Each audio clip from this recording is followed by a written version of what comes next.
በስመ አብ ወወልድ ወመንፈስ ቅዱስ አሃዱ አምላክ አሜን። ይትባረክ እግዚአብሔር አምላከ አበዊነ ለዘአብጽሐነ እስከ ዛቲ ሰዓት። ቅዱስ አምላኽና ናይ አቦታትና አምላኽ ክሳብ ዛ ሰዓት እዚኣ ብሰላምን ብድሓንን ስለ ዘጽንዓና ብህይወት ከም እንህሉ ገይሩ ናይ ንስሓ ጊዜ ናይ ቅድስና ጊዜ ናይ ጽድቂ ጊዜ ከም ዝህልወና ስለ ዝገበረና ቅዱስ አምላኽና እግዚአብሔር ብብዝሕ ምሕረቱን ለውሃቱን ኩሉ ሳብ ብጥበቡ ዝሕልወና ካብ ክፉእ ዝሕልወና ኣብ ኩሉ ዛርያና ኮይኑ ዝጎደለና ዝምላልና አምላኽ ዝተመስገነ ይኹን። ሎሚ ከም ፍቃድ እግዚአብሔር እንዘራርበሉ አርእስተ ትምህርትና ሐዋርያ ቅዱስ ጴጥሮስ አቀዳሜይቲ መልእኽቱ ምዕራፍ 1 ካብ ቁጽሪ 13 ክሳብ ፍጻሜ ካብ ዘሎ ቃል መበገሲ ብምግባር ክኸውን እዩ። እቲ ቃል ድማ ንኹሉ ብኹሉ ንብረትኩም ቅዱሳን ኩኑ ዝብል እዩ። እዚ መልእኽቲ እዚ ኣብ ቅድስት ቤተ ክርስቲያን ኣብ ዓብይ ጾም ካብ ዝርከባ 8 ሰናብቲ ኣብ መበል እታ ካልአይቲ ዝኾነት ኣብ ቅድስት ዘወረደ ኢልና ቅድስት ኢና ንብል ኣብ ቅድስት ዝንበብ ንባብ እዩ። ካብ ዝንበቡ ንባባት እቲ ሓደ እዩ። ስለዚ ካብዚ ኣርእስቲ ኢና መበገሲ ክንገብር ዝተወሰነ ካፍቲ ቅዱስ ቃል ክነንብብ ኢና። ኣነ ቅዱስ የሞ ንስኻትኩም ኣነ ቅዱስ የሞ ቅዱሳን ኩኑ ዝብል ጽሑፍ ስለ ዘሎ ከምቲ እቲ ዝጸውዓኩም ቅዱስ ዝኾነ ንስኻትኩምን ብኹሉ ንብረትኩም ቅዱሳን ኩኑ። እቲ ንስኻትኩም ኣብ ጸሎት ኣቦን ኢልኩም እትጽውዕዎ ንነፍሲ ወከፍ ከም ግብሪ ብዘይኣድልዎ ስለ ዝፈርድ ኣብዚ ዘመን ግሽነትኩም ብፍርሃት ንበሩ። ከመይ ካብቲ ካብ ኣቦታትኩም ዝወረስኩሞ ከንቱ ዝኾነ ህይወት ብደም እቲ ኣበርን ረኽሰትን ዘይብሉ ገንሸል ማለት ብኽቡር ደም ክርስቶስ ኢኹም ዝድሓንኩም እምበር ብጠፋኢ ነገር ብብሩር ወይ ብወርቂ ከም ዘይኮነ ትፈልጡ ኢኹም። ንሱ ቅድሚ ምፍጣር ዓለም ዝተሓርየ ኣብ መወዳእታ ዘመን ግና ምእንታኻትኩም ዝተገልጸ እዩ። ንስኻትኩም እምነትኩምን ተስፋኹምን ኣብ ኣምላኽ ምእንቲ ክኸውን በቲ ካብ ሙታን ዘተንስኦ ክብሪ እውን ዝሃቡ ኣምላኽ ኣመንኩም። ንሓቂ እናተኣዘዝኩማ ግብዝና ዘይብላ ፍቕሪ ኣሕዋት ነፍስኹም ስለ ዘጽረኹም ብንጹህ ልቢ ንሓድሕድኩም ተፋቐሩ። ብሕያውን ንዘለዓለም ብዝነብርን ቃል ኣምላኽ ካብ ዘይጠፍእ ዘርኢ እምበር ካብ ጠፋኢ ዘርኢ ኣይኮንኩምን ከም ብሓድሽ ዝተወለድኩም። ስለ ቃሉ ስም እግዚአብሔር ዝተመስገነ ይኹን። ሎሚ ከም ፍቃድ እግዚአብሔር ብኹሉ ንብረትኩም ቅዱሳን ኩኑ ኣብ ትሕቲ ዝብል ኣርእስቲ ኢና ክንዘራርብ። ኩላህና ከም እንፈልጦ እዚ ሒዝናዮ ዘለና ቅንያት ጾመ እግዚእነ ናይ ጎይታናን ኣምላኽናን መድሓኒናን ኢየሱስ ክርስቶስ ን40 መዓልትን ን40 ለይትን ምእንቲ ድህነት ዓለም ዝጾመሉ ጾም እንዝክረሉ ጥራሕ ዘይኮነስ እንጾመሉ ዘለና ግዜ እዩ። ኣብዚ ግዜ እዚ ኣብዚ ውሽጢ ጾም እዚ ድማ ቅዱስ ያሬድ ማህሌታይ ኣንብበል 6 ክፍለ ዘመን ዝነበረ ነዘን ኣብ ውሽጢ ጾም ዝርከባ 8 ሰናብቲ ነናይ ገዛእ ርእሰን መጸዊዒ ስያሜ ገይርለን እዩ። ቅድስት ቤተ ጎይታናን መድሓኒናን ኢየሱስ ክርስቶስ ናይ ቤተ ክርስቲያን ናይ መዓልታዊ ኣርእስታ ናይ መዓልታዊ ስብከታ ዋላ እኳ እንተኾነ ብፍላይ ኣብ ዓብይ ጾም ብዝተፈልየ ወይ ድማ ብፍሉይ ኣገባብ እንዝክረሉ እንሰብከሉ ግዜ እዩ። ስለዚ ብሓፈሻ ንደቂ ሰባት ድሕነት ክብል ዝፈጽሞ ናይ ምድሓን ተግባር ማለት ናብ ምድሪ ብምውራዱ ካብ ምውራዱ ጀሚሩ ክሳብ ዝዓረገሉ ወይ ድማ ክሳብ ዝተንሳኣሉ ዘሎ ግዜ ብፍሉይ ዝዝከረሉ ኣብ ዓብይ ጾም እዩ። ኣብዚ ናይ ዓብይ ጾም ወቕቲ እግዚኣብሔር ንደቂ ኣዳም ዝርኣዮ ፍቕሪ፣ ዝመሃሮ ትምህርቲ፣ ዝገበሮ ተኣምራት፣ ህይወቱ፣ ጉስነቱ፣ ንጉሳውነቱ፣ ሊቀ ካህናትነቱ ንደቂ ሰባት ክብል ዝኸፈሎ ዋጋ ብፍሉይ እንዝክረሉ ግዜ ዓብይ ጾም እዩ። ኣብ አቢጾም ዘለው ሸንቦት እቶም ሸሞንተ ሰንበታት ድማ ዝተዋህቦም ስም ወይ ድማ መፀውዒ ስያሜ እንተተመልኪትና ጎይታናን መድኃኒናን ኢየሱስ ክርስቶስ ንዝገበረልና ዓብይ ናይ ድሕነት ጉዕዞ ወይ ድማ ናይ ድሕነት ግብሪ አጉልሖም ዘርእዩ ብዝበለጸ ንዓና ዘለዎ ፍቕሪ ከዓ ዝምህሩን ዝነግሩን ናይ ወንጌል ቃል እዮም። ስለዚ እዚኣቶም ነናይ ገዛእ ርእሱ ስያሜ ዝተዋህቦም እዩ። ኣብ ዝሓለፈ ግዜና ርኢናዮ ከም ዝነበርና ናይ አቢጾም መበገሲ ሰንበት ዘወረደ እዩ። ዘወረደ ድማ ካብ ሰማያት ምውራዱ ካብ ቅድስት ድንግል ማርያም ምውላዱ ምእንቲ ድሕነት ደቂ ሰባት ኢሉ መከራን ስቃይን መቕባሉ ኣብ መወዳእታውን ንድሕነት ዓለም ኣብ መልዕልተ መስቀል ምስቃሉ ዘዘክሩና እዚኣቶም ብምልኦም ኣብ ዘወረደ ብዝብል መበገሲ ገይሩ እዩ። ብሓፈሻ ግን እዞም ኣብ አቢጾም ዘለው ሰናብቲ ኩላቶም መበገሲኦም ዘወረደ እዩ። እግዚአብሔር ሰብ ኮይኑ ከይበልና ንድሕነት ደቂ ሰባት ዘደንቕ ተኣምራትን ግብርታትን ገይሩ ክንብል ስለ ዘይንኽእል መበገሲና ዝገበርናዮ ዘወረደ እዩ። ዘወረደ ሊቃውንቲ ቤተ ክርስቲያን ብሓፂር ቋንቋ ክትርጉምዎ እንከለው ሰብ ዝኾነ ክብሊኦም ዝትርጉምዎ። ምክንያቱ እግዚአብሔር ሙሉእ በኩልሄ ተባሂሉ ከም ዝንገረሉ ኣብ ኩሉ ሙሉእ ዝኾነ ቦታ ዘይውስኖ ግዜ ዘይውስኖ ኩነታት ዘይውስኖ አምላኽ ስለ ዝኾነ በዚ ምክንያት እዚ ንእግዚአብሔር ንዓና ብዝርዳእና ቋንቋ ንዓና ብዝርዳእና ሓሳብ ዳኣ ወረደ ተባሂሉ ተነጊሩሉ እምበር እግዚአብሔር በባህሪኡ ብቦታ ዘይውሰን ስለ ዝኾነ ወረደ ዝብል ቃል ንፍጡር ዝንገር ስለ ዝኾነ ብቦታ ንዝውሰን ብግዜ ንዝውሰን ብዘመን ዝውሰን ስለ ዝኾነ በዚ ምክንያት እዚ ንእግዚአብሔር ዝሰማዕ ቋንቋ ኣይኮነን። ስለዚ ኢሎም ሊቃውንቲ ቤተ ክርስቲያን ነዚ ክትርጉሞ እንከሉ ዘወረደ ንዝብል ቃል ሰብ ዝኾነ ክብሊኦም ዝትርጉምዎ። ምክንያቱ እግዚአብሔር ሰማይ ዝዝፋኑ ምድሪ ዝመርገጽ እግሩ ዝኾነ አምላኽ ስለ ዝኾነ ሰማይን ምድርን እኳ ክጸርዎ ዘይክእሉ ሰማይን ምድርን እኳ ክሽከምዎ ዘይክእሉ መን እዩ? እግዚአብሔር እዩ። ስለዚ ዘወረደ ዝብል መበገሲና ብዓብዩ ንሕና እግዚአብሔር እቲ ብኩነታት ዘይውሰን ብግዜ ዘይውሰን ብዘመን ዘይውሰን አምላኽ ንድሕነት ደቂ ሰባት ንድሕነትና ክብል ኣብ ጸቢብ ደረት ኣብ ሓፂር ቁመት ኣብ ጸቢብ ማህፀን ከም ዝተወሰነ ተወሲኑ ድማ ድሕነት ዓለም ብዙሕ ጽዋትዎ መከራ ከም ዝተቐበለ እንዝክረሉ እዩ። እዚ ከዓ እግዚአብሔር ንዓና ዘለዎ ፍቕሪ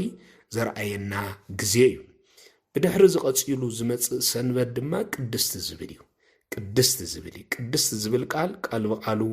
ክንሪኦ ከለና ቀደሰ ካብ ዝብል ግሲ ዝተወስዶ ክኸውን ከሎ ቅድስቲ ዝብል ብፍላይ እግዚአብሔር ቅዱስ ያሬድ ማሕሌታይ እግዚአብሔር ንሰንበት ከም ዘኽበራ ብሓፈሻ እቲ ኣፍሽዕ ግዜ ዝቐርብ ሓፈሻዊ ናይ ቤተ ክርስቲያን ንባባት ዜማ ንኩሉ ነቲ ዓለት ዝገልጽ ስለ ዝኾነ ኣብ ናይ ጾመ ድጓ መጽሓፉ ዛቲ ዕለት ቅድስቲ ኢቲ እዛ ዓለት እዚኣ ቅድስቲ እያ ሰንበትየ ቅድስትየ እንተ ኣይረፍኩ ማለት ዘዕረፍኩላ ዕለት እታ ዝተቐደሰት ሰንበት እያ ቅዱሳን ኩኑ እስመ ኣነሂ ቅዱስ ኣነ ቅዱስ እሞ ኣነ ቅዱስ ከም ዝኾንኩ ንስኻትኩም ድማ ቅዱሳን ኩኑ ኣብ ቀደሳ ለሰንበት ኣብ ንሰንበት ኣኽቢርዋን ቀዲስዋን ዝብሉን ካልኦትን መዝሙራት ዝዝመረሉ ዕለት ስለ ዝኾነ በዚ መሰረት እዚ እዛ ዕለት እዚኣ ቅድስቲ ዝብል መፀውዒ ስያሜ ተዋሂብዋ እዩ። ስለዚ ብሓፈሻ ግን ሰንበትና ዕረፍትና መን እንተኢልና ክርስቶስ እዩ። ሐዋርያ ቅዱስ ዮሐንስ ናብ ራእዩ በታ ናይ ጎይታ መዓልቲ ክብል ንዕለተ ሰንበት ገሊጽዋ እዩ። ዕለተ ሰንበት ናይ ጎይታ መዓልቲ ተባሂላ ትጽዋዕ። ምክንያቱ ሰንበት ናይ ዕረፍቲ መዓልቲ እያ። እቲ ሓቀኛ ዕረፍትና ከዓኒ ክርስቶስ እዩ። ሰብ ሓቀኛ ዕረፍቲ ክረክብ ዝኽእል ብክርስቶስ እዩ። ስለዚ ሰንበት ንናይ ክርስቶስ ምሳሌነታ ኣጽኒዓ ክሳዕ ምምጻእ ክርስቶስ ቀጺላ እያ። ስለዚ ቅድስት ዝብል መፀውዒ ስያሜ ነዛ ዕለት እዚኣ ተነጊሩ ብዝበለጸ እግዚአብሔር ብዛዕባ ዕለተ ሰንበት ቅድስና ሰባት ከዓ ብቅድስና ንእግዚአብሔር ክቐርቡ ክኽእሉ ከም ዘለዎም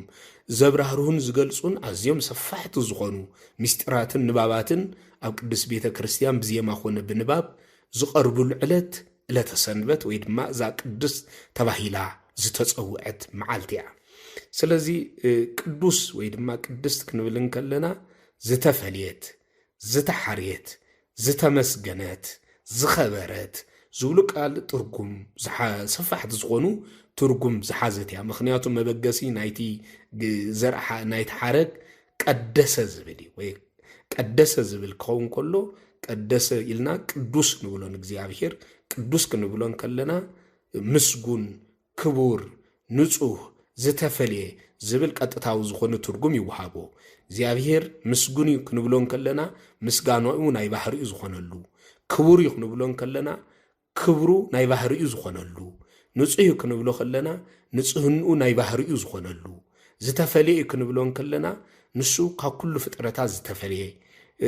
ኣምላኽ ከም ዝኾነ ንኩሉ ፍጥረት ዝፈሊ ፈሊ ድማ ገንዘቡ ናቱ ከም ዝኸውን ዝገብር ኣምላኽ ከም ዝኾነ እንገልጸሉ እንረዳአሉ ኣምላኽ እዩ ስለዚ ንሱ ብፍጥረቱ ብዘይምቁራጽ ቅዱስ ቅዱስ ቅዱስ እግዚአብሔር ጸባኦት ኩላ ምድር ብምስጋናኻ መሊኣላ ተባሂሉ ዝምስገን ትንቢተ ኢሳይያስ ምዕራፍ 6 ፍቅዲ 1 ኣምላኽ ከም ዝኾነ ዘነጽር ቀጥታዊ መብርሂ ዝገልጽ እዩ ዝቅዱስ ዝብል ቃል ክንሪኦ ከለና ስለዚ ቅዱስ ተባሂሉ ዝተጸውዓሉ ዝርዝራዊ መግለጽ ክንሪኦ ከለና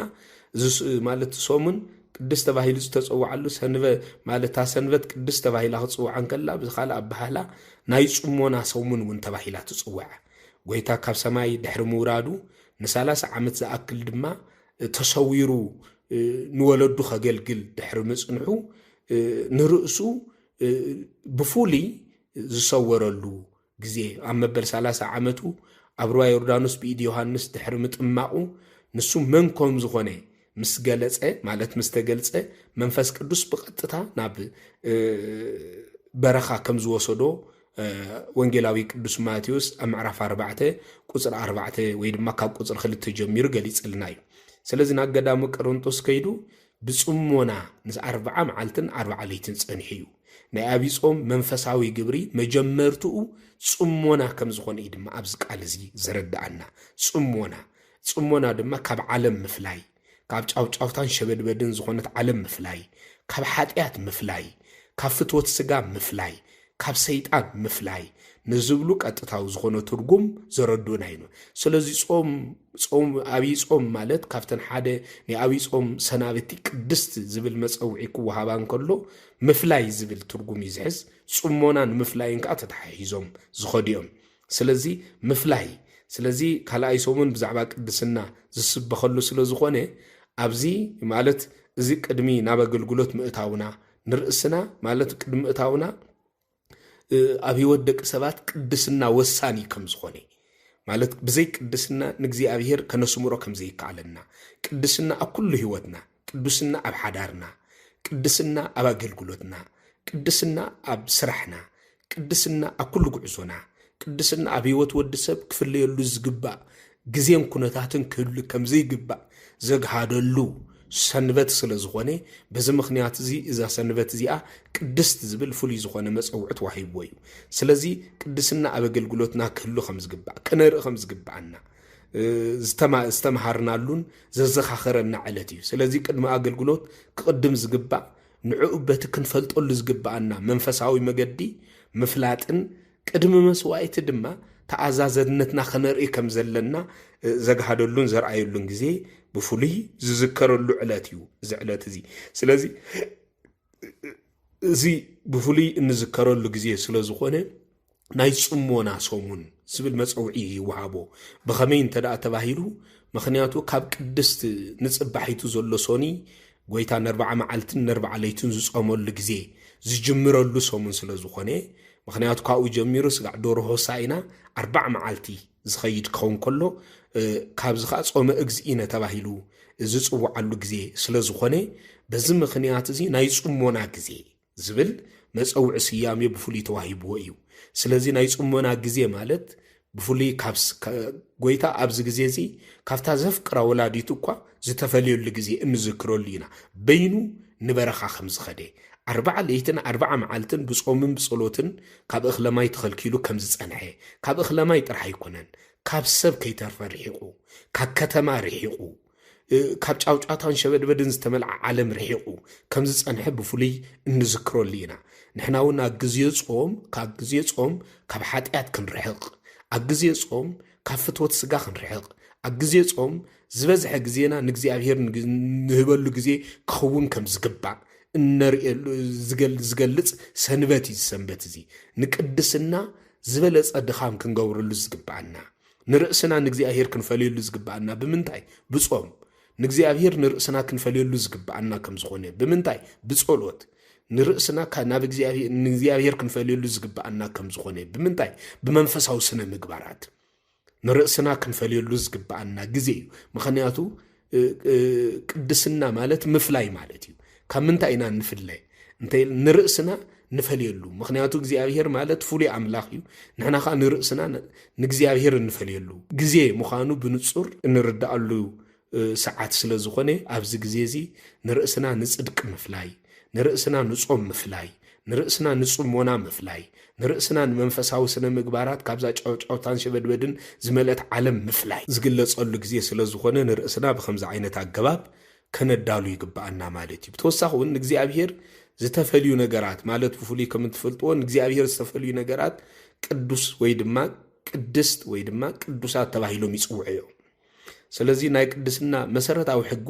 ንእግዚአብሔር ዝተፈለኻ ምዃን ናቱ ወገን ጥራሕ ኮንካ ምርካብ ንኻልእ ዘይምዃን ማለት እዩ ብቐጥታ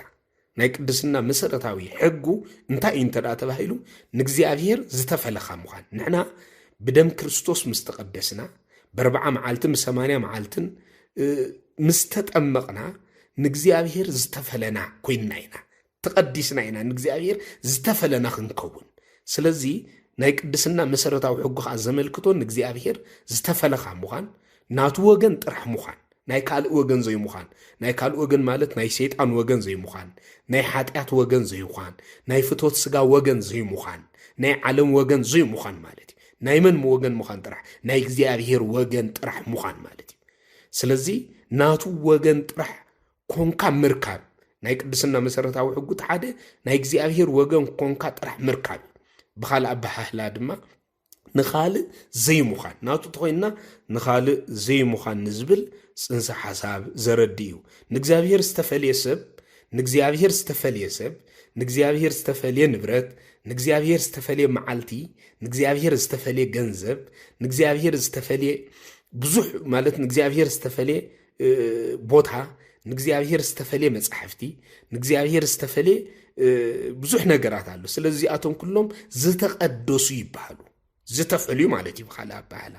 ንእግዚአብሔር ድሕሪ መቕዳሶም ንምድራዊ ኣገልግሎት እንደገና ክውዕሉ ኣይፍቅድን ንሕና ኸ ንእግዚአብሔር ዝተቐደስና ስለ ዝኾንና ንዓለም ኣገልግሎት ክንውዕል ኣይተፈቕደልናን ንስጋ ኣገልግሎት ክንውዕል ኣይተፈቕደልናን ንሓጢኣት ኣገልግሎት ክንውዕል እውን ኣይተፈቕደልናን ምኽንያቱ ንሕና ንእግዚአብሔር ተፈልይና ኢና ብምንታይ ተፈልይና ብጥምቀት ብምንታይ ተፈልይና ብምእማን ብምንታይ ተፈልይና ክርስቲያን ብምዃን ስለዚ ተፈለና በዚ ምኽንያት እዚ ንሕና ንብረትነትና ዋንነትና ናይ መን ይተልና ናይ ገዛ ርእስና ኣይኮንናን ናይ ዓለም ኣይኮንናን ናይ ስጋ እውን ኣይኮንናን ናይ ሓጢኣት እውን ኣይኮንናን ዋንነትና ናይ መን ኢና ተልና ናይ እግዚአብሔር ኢና ስለዚ ናይ እግዚአብሔር ስለ ዝኾንና ንሕና ንእግዚአብሔር ዝተፈለና ናይ እግዚአብሔር ዋንነት ዘለና ኢና ማለት እዩ ቶም ያቅዲምና አርእስትና ዝገለጽናዮ እውን ነዚ ዘመልክት እዩ እግዚአብሔር ንዓና ገንዘቡ ጌርናይ ገንዘቡ ዝገበረና ግን ብገንዘብ ዓዲጉ ይኮነን ብብሩር ዓዲጉ ይኮነን ብወርቅ ዓዲጉ ይኮነን ብደሙ ዓዲጉ ገንዘቡ ጌርና ናይ እግዚአብሔር ዝኾነ ኩሉ ንእግዚአብሔር ክወሃብ ናይ እግዚአብሔር ዝኾነ ኩሉ ንእግዚአብሔር ክወሃብ ከም ዝግባእ ዝንገረሉ ሰንበት ብፍሉይ ዝሰንበት እዚ እቲ ናይ እግዚአብሔር ዝኾነ ኩሉ ዝወሃብ ንእግዚአብሔር እዩ ንኻልእ ክወሃብ ኣይፍቀድን እዩ ናይ እግዚአብሔር ንእግዚአብሔር ናይ ቄሳር ንቄሳር ክብሉን ጌታ ተዛሪብ እዩ እቶም ናይ ቄሳር ናይ ዓለም ዝኾኑ ንዓለም ይወሃቡ እቶም ናይ እግዚአብሔር ዝኾኑ ንእግዚአብሔር ይወሃቡ ንሕና ኸኣ ናይ እግዚአብሔር ንኽንከውን ንእግዚአብሔር ዝተፈለና ስለ ዝኾንና ገንዘብነትና ናይ እግዚአብሔር እዩ ናይ እግዚአብሔር እንተደኣ ኮይኑ ኸኣ ዋንነቱ እግዚአብሔር ዘረጋገጸሉ ዋንነት ዘለዎ ህይወት ሒዝና ክንነብር ይግባአና ማለት እዩ ስለዚ ንእግዚአብሔር ክንህቦ ዝግባእ ሽር ንእግዚአብሔር ክንህቦ ዝግባአና በኩራት ንእግዚአብሔር ክንህቦ ዝግባአና መዋዕ ጥራሕ ዘይኮንና ክንሓስብ ዝግባአና ህይወትና ግዜና ኣገልግሎትና ንእግዚአብሔር ክንህብ ከም ዝግባእ ኮይታ ከም ዝመሃረና ዝዝከረሉ መዓልቲ እዚ መዓልቲ እዛ ቅድስ ተባሂላ ትፅዋዕ ሰንበት እያ እዛ ቅድስ ሰንበት እዚኣ ናብ እግዚኣብሔር መባእና ጥራሕ ሒዝና ኣይኮንናን ክንመፅእ ናብ እግዚኣብሔር ዕሽርና ጥራሕ ሒዝና ኣይኮንናን ክንመፅእ ዝግባእ በኹራትና ጥራሕ ኣይኮንናን ሒዝና ክንመፅእ ዝግባእ መባእ ጥራሕ ኣይኮንናን ሒዝና ክንመፅእ ዝግባእ ህይወትና ናብ እግዚኣብሔር ሒዝናያ ክንመፅእ ከም ዝግባእ ግዜና ንእግዚኣብሔር እንህበሉ ኣገልግሎትና ንእግዚኣብሔር እንህበሉ ህይወትና ንእግዚኣብሔር እንህበሉ ብፍሉይ ዝዝከረላ ዕለት እዛ ዕለት እዚኣ ከም ዝኾነት ብፍሉይ ክንዝክራ ይግባአና ማለት እዩ ስለዚ ብሓፈሻ ቅድስና ክንብል ከለና ናይ እግዚአብሔር ምዃን ማለት እዩ ካብ ናይ ምዃን አንቀጽ እቲ ሓደ ቅድስና እዩ ቅድስና ኩኑ ተባሂሉ ዝተኣዘዘ ብናይ ትእዛዝ አንቀጽ ዝተቀመጠ እዩ ምክንያቱ ብምኽሪ ጥራሕ ዝተቀመጠ ቃል ኣይኮነን ኩኑ ስለዚ ቅዱስ ምዃን ንእግዚአብሔር ዝተፈለኻ ምዃን ንእግዚአብሔር ዝኸበርካ ምዃን እንታይ እንተልኩም እዚ ትእዛዝ እዚ ናይ ትእዛዝ አንቀጽ እምበር ናይ ምኽሪ አንቀጽ ኣይኮነን ኩኑ ኢና ተባሂልና ኩኑ ዝብል ትእዛዝ ከኣኒ ኩኑ ዝብል ቃል ከኣኒ ናይ ትእዛዝ አንቀጽ ከም ምዃኑ ዘመልክት እዩ ስለዚ ቅድስና ናይ ምዃን ትምህርቲ ናይ ምዃን ሕጊ እዩ ምክንያቱ ናይ ምዃን ሕጊ እዩ ናይ ምዃን ሕጊ ክበሃል እንከሎ ከኣኒ ምዃን እንተልዩ ምግባር ኣየቋርፅን እዩ ስለዚ ሰብ ንእግዚአብሔር ክኸውን እንተጀሚሩ ንእግዚአብሔር ዝሕጎሰሎም እግዚአብሔር ዝደልዮም ነገራት ካብ ምግባር ዘየቋርፅ ሰብ ከም ዝኸውን ይገብሮ ስለዚ ቅድስና ኮንካ ናይ ምርካብ ንምዃን ኣብ ተጋድሎ ምንባር ዘየቋርፅ ምዃን ንምሓዝ ብቕልስ ምሕላፍ ማለት እዩ ብጥቕልሉ ክንሪኦ ከለና ስለዚ ዘየቋርፅ ናይ ቅድስና ህይወት ዝፈስስ ካብቶም ካብ ምዃን እዩ ምዃን ማለት ከኣኒ ብኩለንትናኻ ንእግዚአብሔር ኮንካ ምርካብ ማለት እዩ ሰናይ ነገር ዘየቋርፅ ዝኸውን ንክርስትና ብምዃን ክንነብረሉ እንተጀሚርና ጥራይ ክርስትና ብምዃን ክንነብረሉ ተጀሚርና ሰናይ ግብርና ከዓ ዘየቋርፅ ሰናይ ግብሪ ካብ ውሽጥና ክፍልፍልን ክምንጩን ይጅምር ስለዚ ቅድስና ክንብል ከለና ናይ ምዃን ሕጊ ወይ ከዓ ናይ ምዃን ትምህርቲ ተባሂሉ ዝንገረሉ ስለዝኾነ እዛ ዕለተ ሰንበት እዚኣ ንሕና ቅዱሳን ክንከውን ኮይንና ክንርከብ ንቅድስናና ብግብሪ ክንትርጉሞ ብግብርን ብቃልን ብግብሪ ክንትርጉሞ ብቃል ከዓ ክንምህረሉ ክንክእል ከም ዘለና እተርእየና ሰንበት እያ ስለዚ ቅድስና ማለት ብኻላ በኋላ በተቀልሉ ካፍተን ናይ ቅድስና ትርጉም አቀዲምና ዝገለጽና እንተ ሓደ ትርጉሙ ምፍላይ ማለት እዩ ምፍላይ ዘድልየና ካብቶም ካብ ምንታይ ዝብል ሕቶ ከነልዕል ንኽእል ኢና ምፍላይ ዘድልየና እምበኣር ምፍላይ ካብቶም ናይ ቅድስና ብተቃራኒ ክንሪኦ ከለና ካብ ናይ ቅድስና ተጻረቱ ዝኾኑ ካብ ናይ ሰለስተ ሃይላት ምፍላይ ማለት እዩ ንሳቶም ከዓ ካብ ስጋ ካብ ዓለም ካብ ሰይጣን ማለት እዩ ምፍላይ ማለት ብኻላ ባህላ ክንሪኦ ከለና ከዓ ምፍላይ ማለት ካብ ሞት ማለት ምፍላይ ማለት ከም ሞት ዝጨከነ ምእንቲ ቅድስና ካብ ዓለምን ስጋን ካብ ዓለምን ካብ ስጋን ካብ ሰይጣንን ንምፍላይ ምጭካን ካብ ዓለም ኣብ ዓለም እናነበርካ ንዓለም ሞት ኮንካ ምንባር ማለት እዩ ብኻላ ባህላ ዝቀጥታ ክንሪኦ ከለና ሐዋርያ ቅዱስ ጳውሎስ ብዛዕባ እዚ ብንጹር ንሮሜ ቤተ ክርስቲያን ኣብ ጽሓፎ መልእኽቱ ምዕራፍ 6 ካብ 1 ክሳብ 4 ዘሎ ቃል እንተ ተመልኪትና ንጹር መልእክ ብሓሳብ ይህበና እዩ ከምዚ ይብል ቃል እምኾ እንታይ ክንብል ጸጋ ምእንቲ ክፈዝሕሲ ኃጢአት እናገበርና ዶ ንንበር የኣይፋልናን ንሕና ካብ ኃጢአት ተፈሊና እናነበርናስ ከመይ ኢልና ደኣ ሕጂ ኣብ ኃጢአት ክንነብር ከመይ እቶም ብክርስቶስ ዝተጠመቕና ዘበልና ኩላትና ብሞቱ ከም ዝተጠመቕና ዶ ኣይትፈልጡን ኢኹም እምበኣር ከምቲ ክርስቶስ ብኽብሪ ኣቦ ካብ ሙታን ዝተንስአ ከምኡ ከዓ ንሕና ብሓዳስ ህይወት ምእንቲ ክንነብር ብጥምቀት ምስኡ ሞትናን ተቐበርናን ምስኡ ሓቢርና እንተ ደኣ ሞይትና ምስኡ ሓቢርና ከም ንትንስእ ርጉፅ እዩ ደጊም ንኃጢአት ከይንግዛእ እቲ ሓጥእ ሰብነትና ምእንቲ ክጠፍእ እቲ ኣረጊት ሰብነትና ምስኡ ከም ዝተሰቕለ ንፈልጥ ኢና ከመይ እቲ ዝሞተ ካብ ኃጢአት ሓራ ውፅእ እዩ ንሕና ምስ ክርስቶስ ካብ ሞትና ምስኡ ድማ ብህይወት ከም ንነብር ንኣምን ኢና ይብል ስለ ቃሉ ስም እግዚአብሔር ዝተመስገነ ይኹን ስለዚ ኣብዚ ጽንሰ ሓሳብ እዚ ብንጹር ክንሪኦ ከለና ንኃጢአት ሙታን ክንከውን ከለና ንጽድቂ ንቅድስና ጋር ህያዋን ክንከውን ከም ዝግባአና ዘረዲ ንሓደ ሙታን ንሓደ ድማ ህያዋን ምዃን ናይ ቅድስና መገዲ እዩ ስለዚ ሰብ ንዓለምን ንስጋን ንኃጢአትን ዝሞትና ክንከውን ኣለና ነዚ ዝሞትና ምስ እንኸውን ከኣኒ ንሕና ምስ ክርስቶስ ዘለና ሕብረትን ሓድነትን ዝጸንዐን ዝበርትዐን ከም ዝኸውን ይገብሮ ኣቦታት ምእንቲ ቅድስና ንስጋ ንዓለም ንሰይጣን ሙታን ኮይኖም ይነብሩ ነይሩ እዮም በዚ ምኽንያት እዚ ኣብ ዓለም እናነበሩ ዓለም ጸላኢቶም ከም እትኸውን ኮይኖም ይነብሩ ነይሮም በዚ ምኽንያት እዚ ዓለም ኣብ ልዕሊኦም ኣሳዲዳቶም እናተሰደዱ ግን ንስደቶም ብሓጎስ ተቐቢሎም ኣሲራቶም ንምእሳሮም ከዓኒ ብዕግበት ኣሜን ኢሎም ተቐቢሎም ኣሳቅያቶም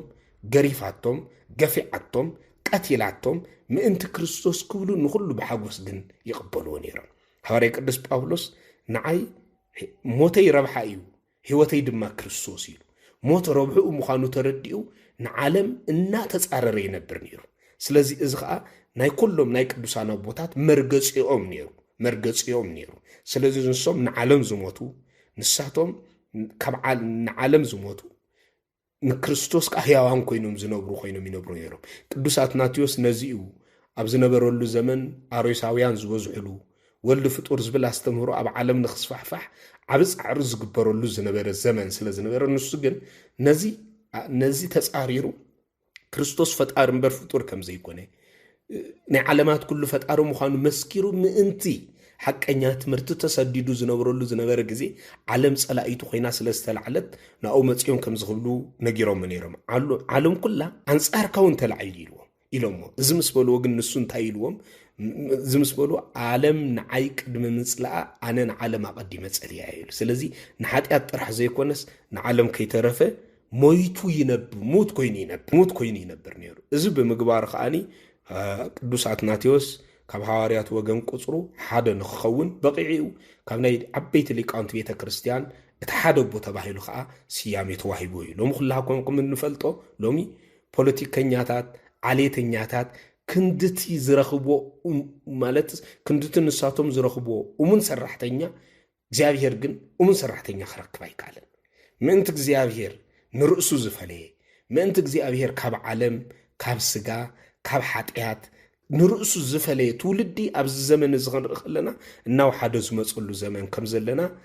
ምናልባት እዚ ክንርድኦ ብዙሕ የጸግመናን እዩ ስለዚ ብንጹር ሐዋርያ ቅዱስ ጳውሎስ ከም ተቀዲሙ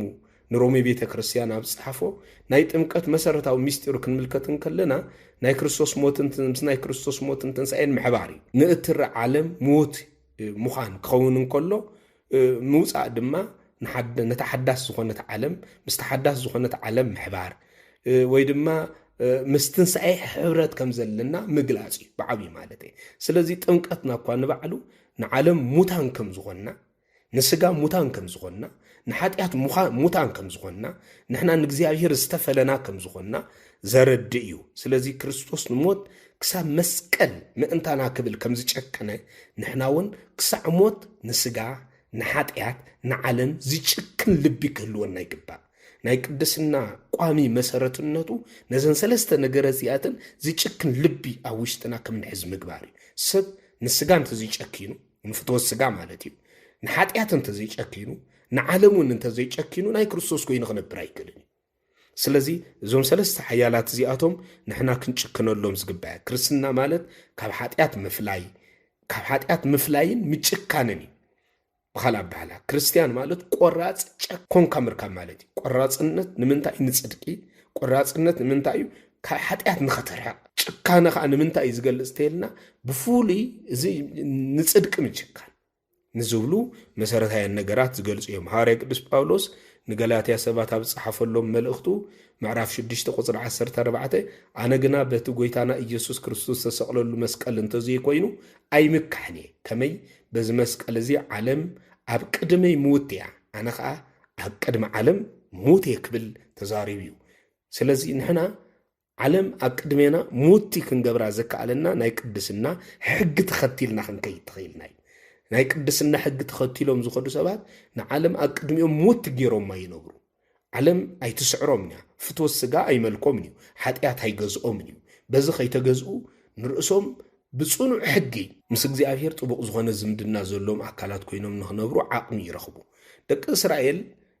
ዮሴፍ መንበሪኦም ከም ዝኸውን ገይሩ ዝቐመጠሎም ቦታ እንተደኣ ተመልኪትና ደቂ እስራኤል ዝቐመጡላ ዝነበሩ እዛ ጌሴም ተባሂላ ትጽዋዕ ናብ እስራኤል ንምውፃእ ቀረባ ዝኾነት ቦታ እያ ነይራ እስራኤላውያን ካብ ግብፂ ክወፁን ከለው ዋላ እኳ ብደረቕ ምድሪ ብ40 መዓልቲ ተጓዒዞም ናብ ናይ ኣቦታቶም ርስቲ ዝኣትውሉ ናብ ምድረ ከነዓን ዝበፅሕሉ ቦታ እንተነበረ እግዚኣብሔር ግን ናይ ምፍላይ ሕጊ ናይ ሞት ሕጊ ክምህሮም ስለ ዝደለየ ጠውዩ ናብ ባሕሪ ኤርትራ ወሲዱ ብባሕሪ ኤርትራ ከም ዝሰግሩ እዩ ገይርዎም። ምክንያቱ ባሕሪ ናይ ሞት ምሳሌ እዩ። ንሳቶም ንግብፂ ዝሞቱ ንእግዚኣብሔር ግን ህያዋን ዝኾኑ ንግብፅን ንናብርኣ ንኩሉ ነገራ ጠንጢኖም ዝሰገሩ ዝሓለፉ ከም ዝኾኑ ገይሩ እግዚኣብሔር ክገልጾም ስለ ዝደለየ ብማእኸል ባሕሪ ኤርትራ ከም ዝሰግሩ እዩ ገይርዎም። ስለዚ ባሕሪ ኤርትራ ድሕሪ ምስለሶም ንግብፂ ክምለሱ ይኮነኑ እግዚኣብሔር ንባሕሪ መቂሉ ዘስግር ካብ ግብፂ ንዝወፁ እምበር ናብ ግብፂ ንዝምለሱ ይኮነን። ካብ ሓጢኣት ንዝወፁ ካብ ዲያብሎስ ንዝርሕቁ ካብ ፍትወት ስጋ ንዝርሕቁ ሰባት እዩ ባሕሪ መቂሉ ዘስግር እግዚኣብሔር እምበር ናብዚ ንዝምለሱ ሰባት ተኣምራቱ ዝገብር ኣምላኽ ኣይኮነን። ስለዚ እግዚኣብሔር ካብ ግብፂ ክወፁ ከለዉ ባሕሪ ስጊርዎም እዩ። ብፍትወት ስጋ ተጣሒሶም ንግብፂ ክምለሱ ከለዉ ግን ባሕሪ ይሰገረሉ ኣይመቐለሎምን። ስለዚ ባሕሪ ኤርትራ ንእስራኤላውያን ናይ ሞት ምሳሌ እያ ነይራ። ንሶም ንግብፂ ንኸይምለስዋ ዝሰገሩላ ቦታ እያ ነይራ። ድሕሪ ባሕሪ ኤርትራ ምስጋሮም ንግብፂ ክምለሱ ይኽእሉ ይነበሩ። ስለዚ ቅድስና ማለት ብናይ ሞት ሕጊ ካብ ስጋ ካብ ሓጢኣት ካብ ዓለም ምፍላይ ማለት ከም ዝኾነ ብንጹር ክንርድኦ ይግብኣና። ስለዚ ካብ ዓለም ምፍላይ ክንብል እንከለና እንታይ ማለት እዩ? ካብዛ ዓለም እዚኣ ጠቕሊልና መውፃእ ማለት ዓለም ማለት ኩላህና ከም እንፈልጦ ዘለናይ ዓለም ካብ ቁፅፅር መንግስቲ ግዝኣት ነገስታት ወፃኢ ዝኾነ ዓለም የለን። ገዳሙን እንተደኣ ተመልኪትና ብምናነ ዝነብሩሉ ኣቦታት ኣብ ትሕቲ ቁፅፅር ግዝኣት መንግስታት እዩ ዘሎ። ካብ ዓለም መውፃእ ክበሃል እንከሎ ዳ እንታይ እዩ? ስለዚ ዓለም ከነውፃእ ዝግብኣና ካብ ልብና እዩ። ካብ ልብና ኢና ንዓለም ከነውፃእ ዝግባእ። ምክንያቱ ካብ ልብና ከም እትወፅእ ብምግባር ኢና ዳ ካብ ዓለም ክንወፅእ ዝከኣለና እምበር ኣብ ትሕቲ ግዝኣት ነገስታት ዘላ ዓለም ክንወፅእ ይከኣለና ኣካልና እውን ኣይፍቅደልና። ስለዚ ብመሰረቱ ናይ ምናኒ ህይወት ንኩሉ ክርስቲያን ብመዓረ ዝተዋህበ እምበር ኣብ ገዳም ንዝነብሩ መነንቲ ጥራሕ ዝተዋህበ ህይወት ኣይኮነን። ስለዚ ናይ ምናኒ ህይወት ክርስቲያን ኩሉ ክነብሮ ዝግባእ ክርስቲያን ኩሉ ክሓልፎ ዝግባእ ህይወት እምበር ብፍሉይ ኣብ ገዳም ንዝነብሩ ፍትወት ዓለምን ፍትወታን ገዲፎም ንዝኸዱ ጥራሕ ዝምልከት ኣይኮነን። እዚ ንምንኮሳት ጥራሕ ዝተዋህበ ዓይነት ጌርና ክንገልጾ ሕጊ ኣይተፈቕደልናን። ስለዚ ካብዛ ጨካን ዝኾነት ዓለም ስለዚ ካብ ዓለም ምውፃእ ማለት ካብዛ ጭካን ዝኾነት ዓለም ካብዛ ምቕታል እተለማምድ ዓለም ካብዛ ድንጋፀ ዘይብላ ዓለም ካብዛ ርህራሄ ዘይብላ ዓለም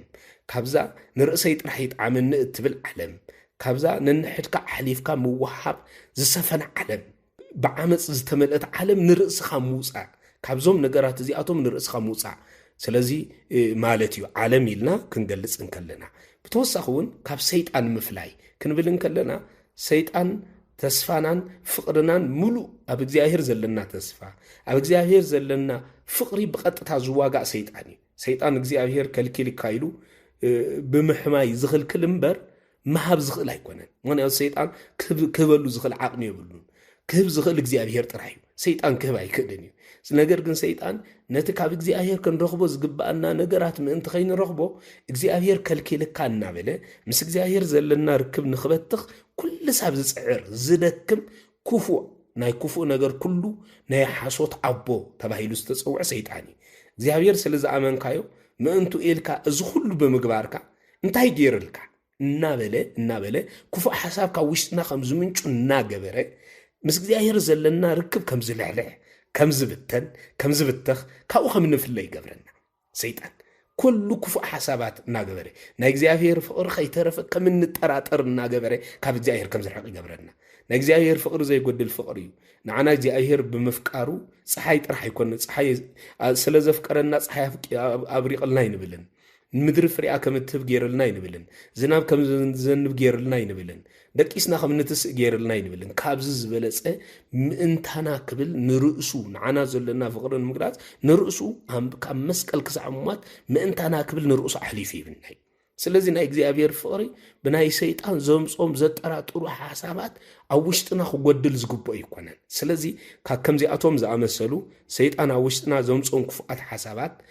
እናተዋጋእና ኣብ እግዚአብሔር ዘለና ፍቅሪ ይሕይልና ንርእስና ንእግዚአብሔር ዝተፈለና ናይ እግዚአብሔር ገንዘብነት ዘለና ምዃንና ንርእስና እንዳእምና ምንባር ማለት ስለዚህ ኣብ ዓለም ክንነብር ከለና ካብ ፍትወት ዓለም ካብ ናይ ስጋ ድልየት ካብ ናይ ሰይጣን ተንኮልን ክፍኣትን ንርእስና ኣግሊልና ኣርሒቕና ምንባር ማለት እዩ ሃርያ ቅዱስ ጳውሎስ ንኤፌሶን ቤተክርስቲያን ኣብ ዝጽሓፎ መልእኽቱ ምዕራፍ 2:10 ከመይ ንሕና ይብል ነቲ ኣምላኽ ኣቐዲሙ ዘዳልወልና ሰናይ ተግባራት እናፈጸምና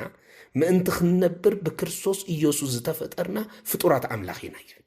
ስለዚህ ንሕና ነቲ ኣምላኽ ኣቐዲሙ ዘዳልወልና ሰናይ ተግባር እዩ እናፈጸምና እግዚአብሔር ብቅድስና ንኽንነብር ኣቐዲሙ ዘዳልወልና ሰናይ ተግባራት ኣለዉ ንዓኣቶም እናፈጸምና ምእንቲ ክንነብር ብኢየሱስ ክርስቶስ ተፈጠርና ፍጡራት ኣምላኽ ኢና ንሕና ዝተፈጠርና ብክርስቶስ ኢና ዝተፈጠርናሉ ቀንዲ ዕላማና ከኣኒ ነቲ ዝተዳልወልና ሰናይ ተግባራት እናፈጸምና ምእንቲ ክንነብር ካብዚ ወፃኢ ዝተፈጠርናሉ ዕላማ ዝመጻናሉ ዕላማ ይብልናን ንሕና ዝመጻናሉ ዕላማ ነቲ ሰናይ ተግባራት እግዚአብሔር ዝመደበልና ክንነብረሉ ኢሉ ዝኣዘዘና ሰናይ ዝኾኑ ተግባራት ናብ ቅድስና ዘብጽሑ ናብ ፍጽምና ዘብጽሑ ምስ እግዚአብሔር ጽቡቕ ርክብ ከም ዝህልወና ዝገብሩ ሰናይ ተግባራት እናፈጸምና ምእንቲ ክንነብር ብክርስቶስ ኢየሱስ ተፈጠርና ኢና ስለዚህ ንሕና ዝተፈጠር መን ይፈጣሪና ክርስቶስ ንምንታይ ኢና ተፈጢርና ሰናይ ተግባራት እናፈጸምና ምእንቲ ክንነብር ንዝብሉ መሰረታዊ ነገራት ኣብ ሕልናና ምቕራጽ ንምንታይ ኣነ ተፈጢረ ዝተፈጠርኩሉ ቀንዲ ዕላማ እንታይ እዩ ሰናይ ተግባራት እንዳፈጸምኩም ምእንቲ ክነብር መን ይፈጢርኒ እግዚአብሔር ንምንታይ ይፈጢርኒ ሰናይ ተግባራት እንዳፈጸምኩ ንዕኡ ምእንቲ ክውድስን መንግስቱ ምእንቲ ክወርስን ፈጢርኒ ዝብሉ ጽንሰ ሓሳባት ኣብ ሕልናና እንዳበገስና ነቲ ቅኑዕ ዝኾነ ናይ ቅድስና መገዲ ንምኽታል ነዛ ዕለተ ሰንበት እዚኣ እናዘከርና ህይወትና ምስ እግዚአብሔር ንእግዚአብሔር ዝተፈልየት ህይወትና ንእግዚአብሔር ንርእሳ ኣሕሊፋ ዝሃበት ገንዘብነታ ናይ እግዚአብሔር ምዃና ንእግዚአብሔር እተረጋግጸሉ ጾም ይክኸውን ዝግባእ በቃ ገንዘብነት ናተይ ናትካ እዩ ጎይታይ ካባኻ ወፃኢ ነዛ ሰብነተ እዚኣ ገንዘባይ እያ ኢሉ ክውንና ዝግብኦ ካልእ የለን ኣነ እውን ንዑ ኣሕሊፍ ኣይህብኒ ገንዘብነታ ናትካ እዩ ጎይታይ ስለዚ ንስኻ ግዛእ እያ ንዓኻ ተገዚኣ ትንበር ኩለንትናኣ ንዓኻ ዝተገዝአት ክትከውን ይግባእ ኢልና ንርእስና ንእግዚአብሔር ሓሊፍና ክንህቦ ዝግባአና እዩ ስለዚ ብተቕልሉ ክንሪኦ ከለና ግን ናይ ቅድስና ጸገማት ተባሂሎም ዝንገሩሎ እቲ ሓደ እንታይ እንተዳ ተባሂሉ ናይ ቅድስና ጸገማት እንተዳ ተባሂሉ መጀመርታ ክንሪኦን ከለና ንሕና መብዛሕትኡ ግዜ ተጠራጠርቲ ምዃንና እዩ ሰይጣን ብዙሕ ግዜ ተጠራጣሪ ምዃን ነቲ ክንከዶ ዝግባአና ናይ ቅድስና መገዲ ሰይጣን ንድሕሪት ከም ዝምለስ ይገብሩ ስለዚህ እግዚአብሔር ንኹሉ ድኻምና ዝፈልጥ እኳ እንትኾነ እስማ አንተ ተኣምር ድካሙ ለሰብ ንስኻ ናይ ሰብ ድኻም ትፈልጥ ኢኻ ተባሂሉ ዝተነግረሉ ኣምላኽ እኳ ትኾነ ኣብ ግዜ ድኻምና ዝድግፈና ብዘይ ምሕላል ዘበርታዓና ዘሕይለና ኣምላኽ እኳ እንተኾነ ብዙሕ ግዜ ግን ሰይጣን ንውሽጥና ነቲ ካብ እግዚአብሔር ዝገበረላ ነገር ብዓይኒ ጥርጣሪ ከም እንርኢ ብምግባር ካብ ፍቕሩ ካብ መገዲ ቅዱስንኡ ንድሕሪት ከም እንምለስ ይገብረና ስለዚህ እግዚአብሔር ግን ድኻምና ስለ ዝፈልጥ ምስ ትእዛዝ ምኽንያቱ በዚ ምኽንያት ትእዛዛቱ ክገብሮም ኣይክእልኒ እዞም ትእዛዛት እዚኣቶም ኣነ ብምፍጻም ክጸድቕ ኣይክእልኒ ዝብሉ ዘይተደልዩ ሓሳባት ኣብ ውሽጥና ከም ዝምንጩ እንዳገበረ ሰይጣን ብብዙሕ ነገር ምስ እግዚአብሔር ዘለና ርክብ ከም ዝብትኽ ንክገብር ብናይ ምጥርጣር መንፈስ ውሽጥና እናወቕዐ ልብና እናወቕዐ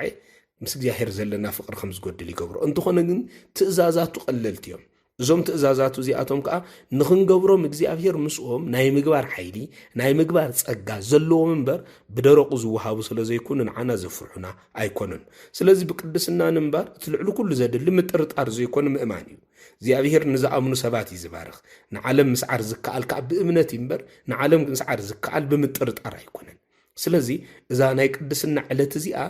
ንእግዚአብሔር ናብ እግዚአብሔር ንምቕራብ ዝጠራጠር ልቢ ከይህልወና ንዓለም ክንስዕረሉ እንኽእል ሓይልና ኣብ እግዚአብሔር ምእማን ከምኡ ዝኾነ ንውሽጥና የእሚንና ናብ እግዚአብሔር ክንቀርብ ይግባአና ነዚዩ ኣብ ቀዳማይ ዮሐንስ ምዕራፍ 5 ንዓለም ክስዕርዋ ዝኽእሉ ሰባት እቶም ዝኣምኑ ከም ዝኾኑ ብንጹር ገሊጽዎ እዩ ስለዚህ ናይ መጀመርያ ዝጠራጠር ልቢ ካውሽጥና ብምርሓቅ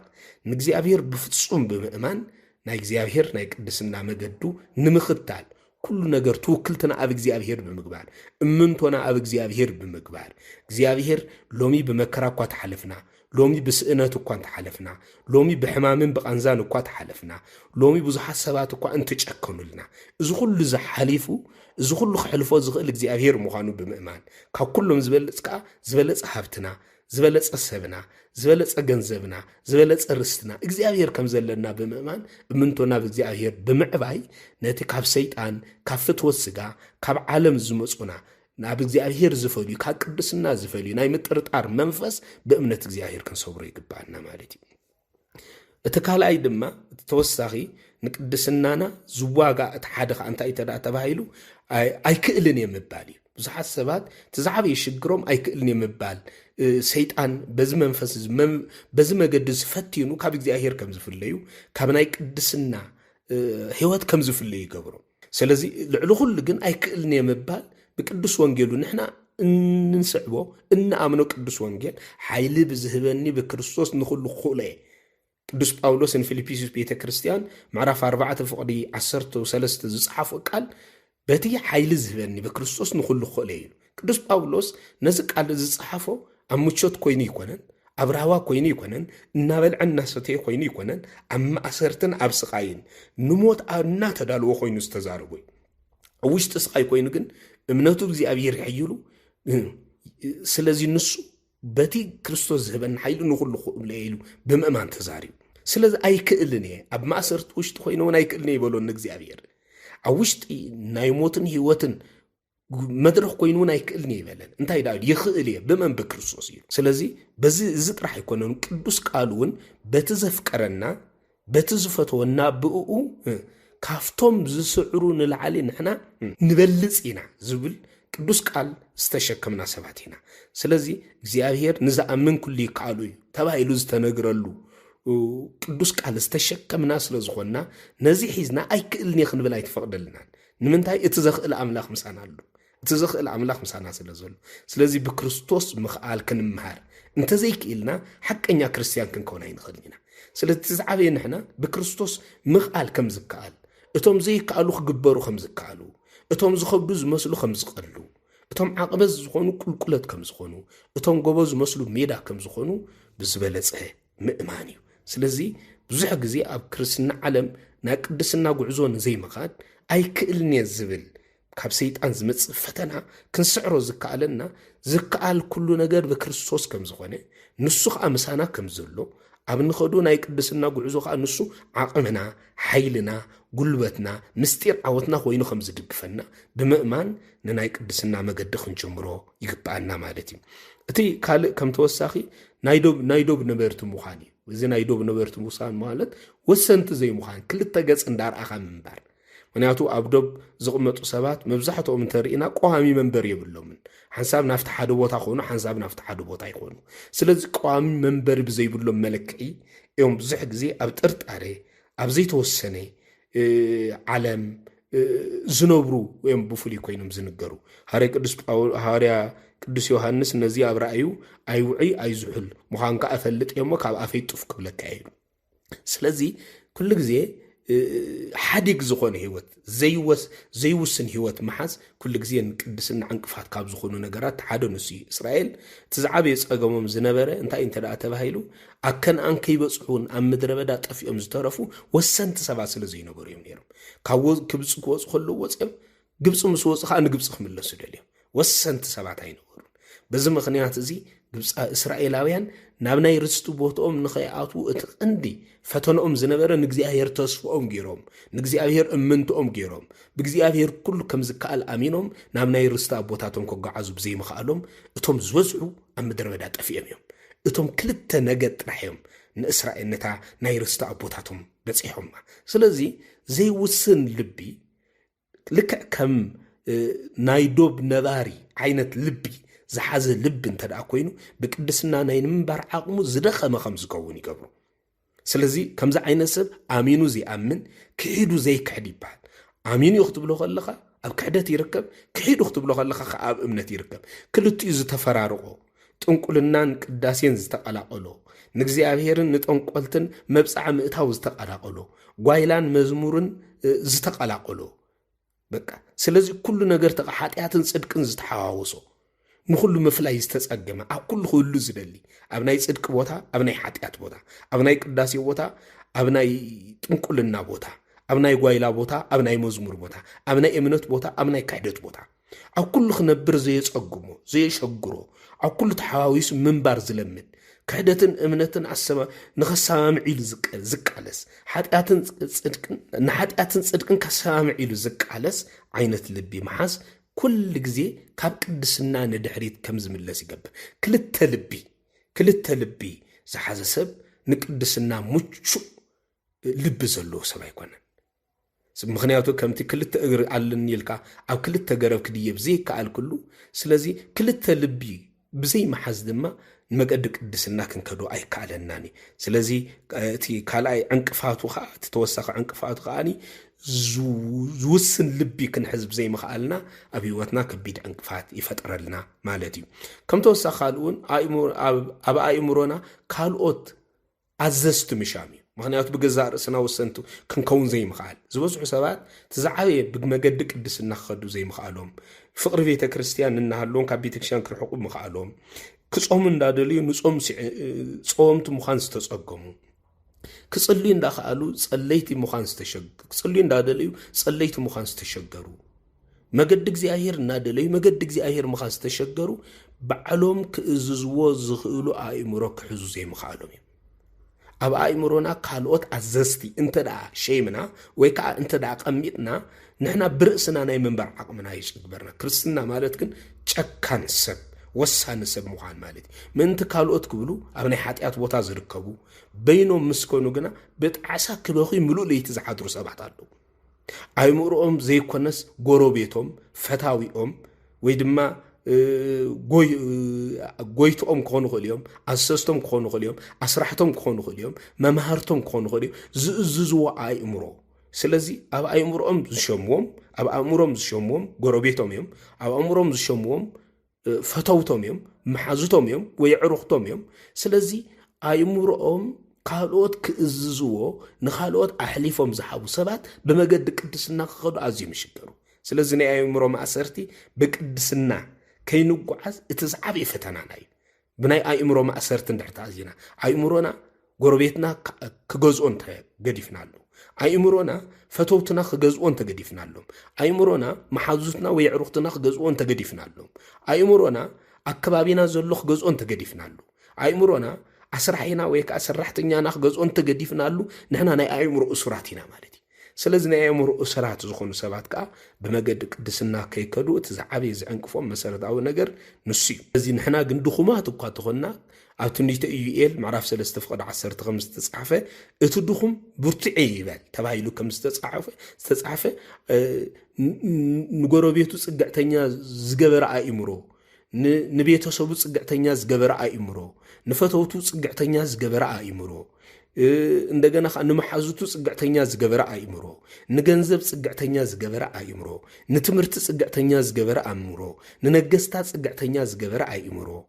ክህሉ ኣይግባእን እዩ ኣእምሮና ክገዝኦ ዝግባእ እግዚአብሔር ብናይ ገዛእ ርእስና ተሓሳስባ ከዓ ንርእስና ክንገዝእ ይግባእና ስለዚ ንርእስና ብዘይነብር ናይ ክርስቶስ ምክንያቱ ንሕና ማለት ንርእስና ዘይንነብር ናይ ክርስቶስ ኣምባሳደራት ስለ ዝኾንና ንቅድስና ቆራጻት ብምዃን ምእንቲ እግዚአብሔር ክንነብር ይግባእና ናይ ገዛእ ርእስና ኣይኮንና ናይ ክርስቶስ ኣምባሳደራት ኢና ስለዚ ብቅድስና መገዲ ምኻድ ወይ ድማ ምንባር ማለት ካብ ኃጢአት ምፍላይ ካብ ዓለም ምፍላይ ካብ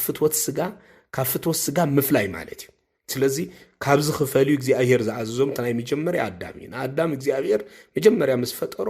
እግዚአብሔር ካብዚ ከይትበልዕ ኢሉ ትእዛዝ ኣዝይዎ እዩ ስለዚ ካብ ዕፀ በለስ ክፍለ እግዚአብሔር ኣዚዙ ኣዳም ግን ካብ ዕፀ በለስ ዘይኮነ ተፈሊት ናብ ዕፀ በለስ ቀሪቡ ናብ ዕፀ በለስ ምስ ቀረበ ከዓ ን5500 ዓመት ዝኣክል ሙት ሰብ ከም ትኸውን ጌራቶ ካብ ገነት ኣውፅያቶ ካብ እግዚአብሔር ፈልያቶ ሕጊ እግዚአብሔር ከም ዝጥሕስ ጌራቶ ንስቃይን ንመከራን ከኣሕሊፋ ሂባቶ ስለዚ ኣዳም ካብ ዕፀ በለስ ንርእሱ እንተዝፈሊ ነይሩ ንርእሱ ናይ እግዚኣብሔር ጥራሕ ኮይና ከም ዝነብር እንተ ዝገብራ ነይሩ ግን ዘለዓለማዊ ሰብ ኮይኑ ክነብር ዓቕሚ ምረኸበ ነይሩ ስለዚ ኣዳም ግን ናፍታ እግዚኣብሔር ናብ ኣኸይ ተቐርብ ኢሉ ዝኣዘዞ ንዓኣ መሪፁ ስለ ዝቐረበ ናይ ሞት ክመውት ምኽንያት ኮይኑዎ እዩ ኣብርሃም እውን እንተ ደኣ ተመልኪትና ኣብርሃም ብተቃራኒ ኸ እንተ ደኣ ርኢናዮ ኣብርሃም ካብ እግዚኣብሔር ምስ ኣመነ ዝነብረሉ ዝነበረ ከባቢ ቤተሰቡ ብሓፈሻ ስድራ ቤቱ መምለኽቲ ጣዖት ንእግዚኣብሔር ዘይምቻት ስለ ዝነበሩ እግዚኣብሔር ካብ ኣቦኻን ኣዴኻን ካብ ዓድኻ ካብ ቤተሰብካ ተፈለ ኣነ ናብ ዘርኤካ ምድረ ውፃእ ኢልዎ ኣብርሃም ተኣዚዙ እግዚኣብሔር ከኣቦ ብዙሃን ገይሩ ሸይምዎ ናይ ኩሉ ቦ ገይርዎ ባሪኽዎ እቲ ናይ ዓለም መድሓኒት ዝኾነ ክርስቶስ ንዘርአ ሓረጉ መሪፅዎ ናይ ተስፋ ሰብ ከም ዝኸውን ገይርዎ ስለዚ ኣብርሃም ነዚ ኩሉ ዝረኸበ ግን ካብ ዓለም ካብ ካራን ስለ ዝተፈልየ ካብቶም መምለኽቲ ጣዖት ዝነበሩ ቤተሰቡን መሓዙቱን የዕሩኽቱን ከባቢኡን ንርእሱ ስለ ዝፈልየ እግዚኣብሔር ናብ ዘዳልወሉ ቦታ ስለ ዝመረፀ እዩ ነይሩ እዚ ብምምራፁ ከዓ እግዚኣብሔር ብዝበለፀ እግዚኣብሔር ብዝበዝሐ ከም ዝባረኽ ገይርዎ እዩ ዘርእኻ ኩሉ ይባረኹ ኢልዎ እስኻ ዝባረኽካዮም ክባረኹ እስኻ ዝረኸገምካዮም ክርጎም እዮም ኢልዎ ኦሪት ዘፍጥረት ምዕራፍ 12 ሎጥ እውን እግዚአብሔር ካብ ጎረ ሶዶም ጎሞራ ተፈለ ምስ በሎ ተፈልዩ ካብ ሶዶም ጎሞራ በፍምፍላይ ኸዓ ሎጥ ጻድቅ ሰብ ከም ዝኸውን ገይሩ ወይ ስለዚ እግዚአብሔር ካብ ዘይበለና ቦታ ንርእስና ክንፈሊ ዛዕለት እዚኣ እግዚአብሔር ካብ ዘይደልዩ ቦታ ንርእስና ምፍላይ እግዚአብሔር ካብ ዘይፈትዎ ቦታ ንርእስና ምፍላይ ካብ ኃጢአት ንርእስና ምፍላይ ካብ ፍትወት ስጋ ንርእስና ምፍላይ ካብ ሰይጣን ንርእስና ምፍላይ እንዝክረላ ዕለት ምዃና ኩሉ ሳብ ክንቆጽር ይግባአና ኃጢአት አቀዲሙ من فلتو حقي ينيرو كريستوس مسمعه ምእንቲ ኩላትና ግን ኣብ መስቀል ሞይቱ ንዓና ዋጋና ኮይኑ ምስተረኸበ ግን ኃጢአት ድሕረ ደጊም እንታይ እንተዳ ተባሂሉ ንናይ ክርስቶስ ሞት ወይ ከዓ ንድሕነትና ምጽራር ይኾይኑ ስለዚ ቀሊል አይኮነን እቲ ኃጢአት ዝነብር ብፍትወት ስጋ ዝነብር ንፍትወት ዓለም ዝነብር ሰብ ባእሱ ምስመን ይተልና ምስ ክርስቶስ እዩ ምስቲ ዝተኸፍለሉ ዋጋ እዩ እትባሱ ስለዚ ንርእስና ብቅድስና ክንፈሊ ብቅድስና ፈሊና ንእግዚአብሔር ቀረባ ሰብነት ዘለና ሰባት ክንከውን ይግባአና ማለት እዩ ስለዚ ኩሉ ሰብ ኣብ ሕልናና ሐዋርያ ቅዱስ ጳውሎስ ንዝረገረና ጥቅስ ብምዝካር ናይ ህይወትና መሪሕ ክንገብረን ይግባአና ዘን ጥቅስታት እዚኣተን ኣብ ህይወትና ኩሉ ንዘክረን ብቅድስና ንመንባር ከዓ ኃይል ኾናናየን ዕብራውያን ምዕራፍ 12 ቁጥር 14 ብዘይ ቅድስና ሓደ ኳን እግዚአብሔር ዝሪኦ የልበን እሞ ቅዱሳን ክትኮኑ ጻዕሩ ካብ ጸጋ አምላኽ ሓደ ኳ ከይወፅእ ከምኡን መሪር ሱሩ በቂሉ ከየጨንቀኩም ንብዛሓት ከዓ ከየርክስ ተጠንቀቁ ኢሉ ክደግመልኩም ይጥቃል ብዘይ ቅድስና ሓደ ኳን እግዚአብሔር ዝሪኦ የልበን እሞ ቅዱሳን ክትኮኑ ጻዕሩ ቅዱሳን ክንከውን ንኽንጽዕር እዛ ቅድስ ተባሂላ ዝተጸውዕ ሰንበት ከም መዘከሪት ኮይና ተቐሚጣልና ስለዚ ናይ ክርስትና መሰረቱ ናይ ክርስትና ህይወት መንባርና ቅዱሳን ንምዃን እንዳጻዕርና መንባር እዩ ኣብ ጻዕርና ዝድግፈና መንፈስ ቅዱስ እዩ ኣብ ጻዕርና ዝድግፈና ጸጋ እግዚአብሔር እዩ እቲ ዝድግፈና ኃይሊ ምሳና ስለዘሎ ጻዕርና ውጽኢታዊ ክኸውን እዩ ውጽኢታዊ ዝገብሮ ግን ብቅድስና ንምንባር ኩሉ ግዜ እንጽዕር ሰባት ክንከውን ትኽእልና ኢና ኣብ ኩሉ ንቅድስና ዝጻረር ኃይል እናተጻረርና ንቅድስና ዝጻረር ኃጢአት እናተጻረርና ንቅድስና ዝጻረር ፍትወት ስጋ እናቀተልና ንቅድስና ዝጻረር ናይ ርኹስ መንፈስ ሓሳብ እናተዋጋእና ምስ እንነብር ብቅድስና ክንነብር ዓቕሚ ንረክብ ደጊሙን ቅዱስ ጳውሎስ ንቆሮንቶስ ቤተክርስቲያን ኣብ ጽሐፈሎም ቀዳማይ መልእኽቱ ምዕራፍ 1 فقد 31 ወይ ካብ 30 ስጋብ 31 ዘሎ ቅጥቅስን ከሎ ከምዚ ይብል ንስኻትኩም ካብኡ ኣብቲ ካብ አምላኽ ንጥበብን ጽድቅን ምቅዳስን ምድሓንን ዝኾነልና ክርስቶስ ኢኹም ይብል ንስኻትኩም ካብኡ ካብቲ ካብ አምላኽ ንጥበብን ንጽድቅን ምቅዳስን ምድሓንን ዝኾነልና አምላኽ ክርስቶስ ኢኹም ንሕና ካካል ኣይኮነን ካብ ክርስቶስ ኢና ካብ ምንታይ ዝኾነልና ምድሓን ዝኾነልና ምቅዳስ ዝኾነልና ጥበብን ጽድቅን ዝኾነልና ካካል ኣይኮንና ንሕና ካብ አምላኽ ካብቲ ጥበብ ዝኾነልና ጽድቅ ዝኾነልና ምቅዳስ ዝኾነልና ምድሓን ዝኾነልና ክርስቶስ ኢየሱስ ኢና እምበር ካብ ዓለም ኣይኮንናን ካብ ሰይጣን ኣይኮንናን ካብ ፍትወት ስጋ ኣይኮንናን ስለዚ ነዚ ብምዝካር ብቅድስና ክንነብር ይግባአና እዛ ብርክሰት እናተመልአት ጽድቅ ናይ ምስራሕ ዓቕማ እናደኸመ እትመጽእ ዘላ ዓለም ንሕና እግዚአብሔር ንዓይ ዝለኣኸኒ መን እዩ እታ ኣነ ዝደልዮ ሰብ ኣበይ ኣሎ ኢሉ እግዚኣብሔር ናባና ቋሚቱ ንዕኡ ዘስመርዎ ሰባት ኣብ ዘናድየሉ ግዜ ንሕና ብናይ ቅዱስንኡ መስመር ጸኒዕና ንእግዚኣብሔር ዝምልስ ህይወት ንእግዚኣብሔር ምሕደሪ ዝኸውን ንጹህ ልቢ ዝሓዝና ሰባት ኮይንና ክንርከብ ይግባአና ነዚ ንኽንገብር መንፈስ ቅዱስ ይደግፈና ስለዚ እተን 40 መዓልታት ጾመ ኢየሱስ ተባሂለን ዝጽውዓ ዝጅምራ ካብዛ ቅድስት ኢላ ዝተጸውዐ ሰንበት ንጽባሒቱ ዘሎ ሶኒ ካልአይቲ ሰንበት ማለት ዘላ ሶኒ ክኾን ከሎ ስለዚ ቅድስ ናይ ጎይታ ጾም ከም ምእተዊት ኮይና ማለት ከም ምእተዊት ኮይና ዝተሰርዐት ስለ ዝኾነት ኩሉ ውልደ ቤተ ክርስቲያን ቅድስና እናሓሰብና ቅዱስ ስራሕ ንኽንሰርሕ ንርእስና ኣዳሊናን እናሰርሕናን ብናይ ቅድስና መስመር ንርእስና ብናይ ቅድስና መስመር ሓዲድ ንርእስና የእቲና እንጓዓዘሉ ግዜ ክኸውን ይግባእ